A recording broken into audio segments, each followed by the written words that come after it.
Hello, everyone, and welcome to Chapter 3 Support for Exercise 3-5. So the first part about this assignment is you'll be working with your data, so this information here that you have presently available. So it's with the information of our assets equals liabilities plus stockholders' equity. And this is the basic formula that we use for accounting, especially for your balance sheet. So the first question that is presented and as part of our assignment is the income statement. So the first thing we have to do as part of our income statement, we need to divide our revenues and expenses to solve for our net income.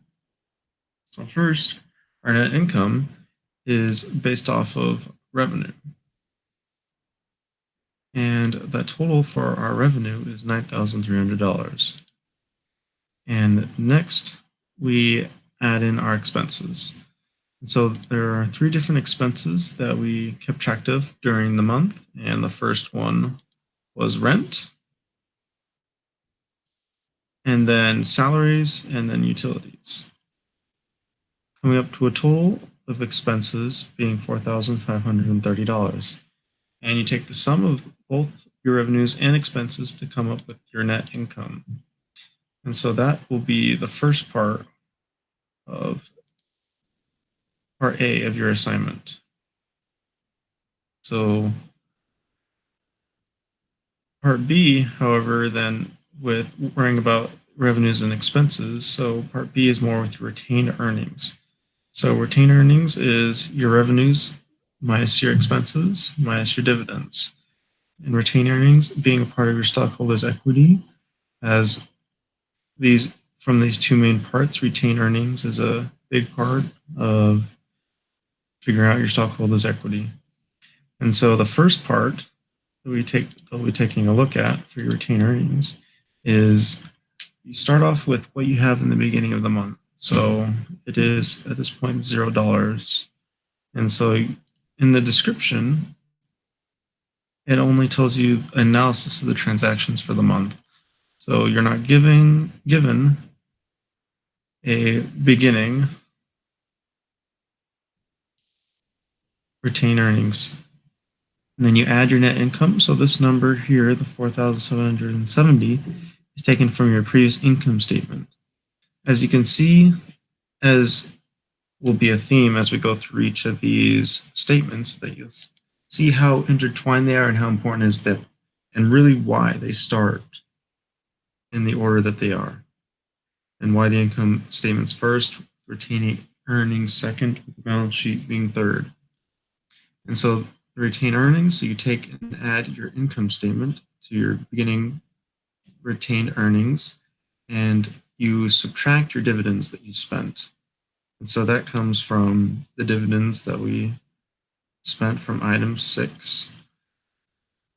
And so that was the only one that we had to include and subtract. So our retained earnings was for the ending retained earnings, it was August 31st.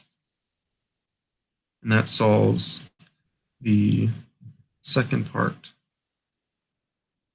for this exercise. And now part C is the balance statement. So we'll be taking the information that we've gathered not only from first section where all of our data is, but we'll be taking information from our retained earnings statement that will factor into our stockholders' equity, as shown here in this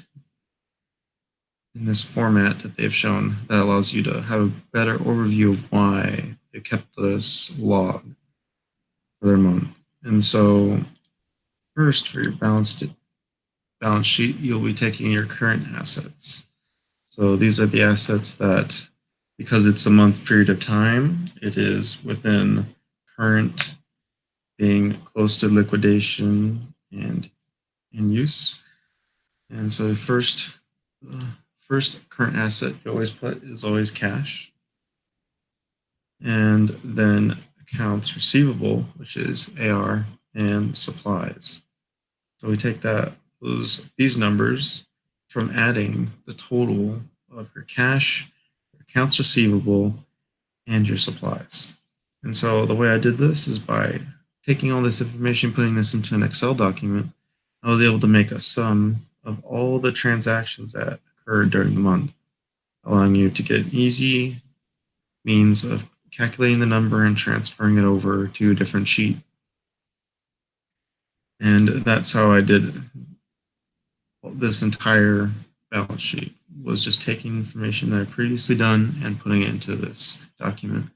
And you'll see really how valuable this is, especially if you used for accounting, is just getting the first two parts done. Everything else just falls into place after that. And so you take your total current assets, which is 15,910. And then the next part is equipment. It doesn't have a title with it, but it is just equipment. Normally it's put under property, plant, and equipment. And this doesn't have a depreciation value included with our data as shown here. So it just states equipment. There's no expenses detailed about our depreciation. So we just add these total together to equal 20,850. Now for liabilities of stockholders' equity, so we first begin with current liabilities because we don't have any long-term liabilities for this being our first month of this business. And we have accounts payable, which is $2,280, which comes from this data I have here. So as you've seen, we've gained accounts that we had to pay, and then we paid off some of our accounts, and we added some extra payments that we had to make. And so our total is 2,280. And then to our next step is stockholders' equity. So the first one is common stock. So the stocks that we sold that earned us cash, which happened in the first item, which was 15,200. And if you follow along, you see how balanced this is, especially in the balance statement, ironically called. And then the retained earnings statement, we take that from the ending retained earnings. So we just take that information right from our retained earnings statement. And then we take the total stockholders' equity, which is 18,570, which is an addition of our current liabilities and stockholders' equity, and which ends up with our total liabilities and stockholders' equity being 20,850, which is the same as our total assets. And that is an easy way to check your balance sheet to make sure you did it correctly, is if total assets equals total liabilities and stockholders' equity.